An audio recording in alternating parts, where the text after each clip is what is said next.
Good morning, everybody. This is Harold coming to you again, and we'll talk a little bit about the stock market. Well, the stock market, the first day of trading 2016 yesterday, I predicted a 1,000-point drop. It went down 500 points, and you're saying, well, it didn't go down 1,000. What happened? It didn't even stay at 500. It went back to 270 something.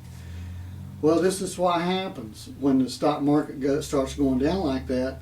These big companies that have a lot of money in the bank, is simple terms of putting it, is they see their stock going down and they use that extra money. They got liquidity to buy their own stock back, and also the government is still buying stock back. So anytime we have a day like yesterday, after a day in like China when there's breakers shut down their stock market, to prevent our breakers from activating and stopping and shutting down our stock market, the Warren Buffetts and Bill Gates and General Electric, people like that, they just go in there and start buying billions of dollars worth of stocks.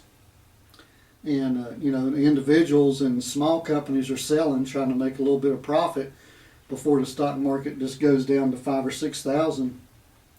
And these bigger companies, they just go ahead and buy their stock back, which props up the stock market, which is artificially anyway. There's no way it should ever be at 17 or 18 where it's been. The last thing I want to touch on.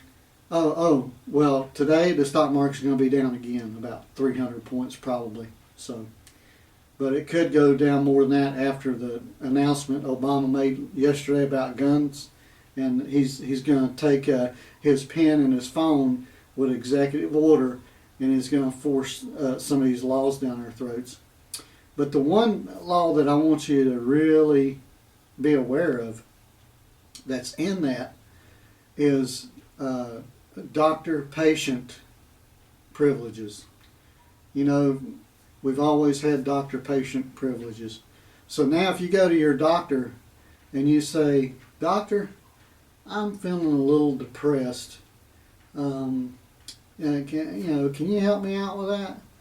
Well, now by law, because Obama took his pen and his phone, by law, that doctor is obligated and bound by law that he has to call the FBI and tell them your name, your address, everything about you, and that you came into his office and claimed to be depressed. So now, doctor-patient privilege is out the window, because now it don't matter what you go to the doctor for. You mention anything about anything, and the next, I don't even know if it's in there. I haven't read the bill, but does the same thing go for your priest and your preacher, your pastor? If you go to them to confession or whatever, and you confide in them, are they bound now by this new executive law to call the FBI and tell them that, well, this person said this or that? We're going down a slippery slope here, and I don't know if there's any way of getting back from it. But anyway, this is Harold, and I appreciate you watching my videos. Keep up with what's going on if you can. But this is January the 5th, 2016, and this is going to be a roller coaster day on the stock market. You guys have a good day.